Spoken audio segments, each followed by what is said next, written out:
Sir నేను ఏ తప్పు చేయలేదు, నన్ను ఇప్పుడే తీసుకొచ్చారు. నేను అసలు ఆ వీడియో పెట్టింది కూడా హైదరాబాద్ లోంచి, ఇక్కడ నుంచి కాదు.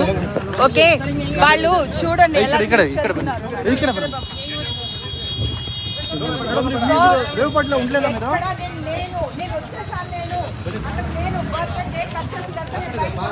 హైదరాబాద్ వచ్చేసాను. నేను మా ఇంట్లోంచి బిర్యానీ వీడియో పెట్టాను. నేను తీసుకోలేదు మేడం, ఏం తీసుకోలేదన్నా.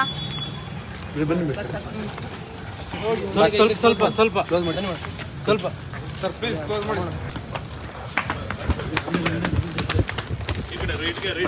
ಸಾಕು ಮಂಜಣ್ಣ, ಸ್ವಲ್ಪ ಸಾಕು ಅಲ್ಲೇ ಇಲ್ಲ ಬರಲ್ಲ ಸರ್. ದಯಮಾಡಿ ಇಲ್ಲೇ ನಿಂತ್ಕೊಳ್ಳಿ ಸರ್.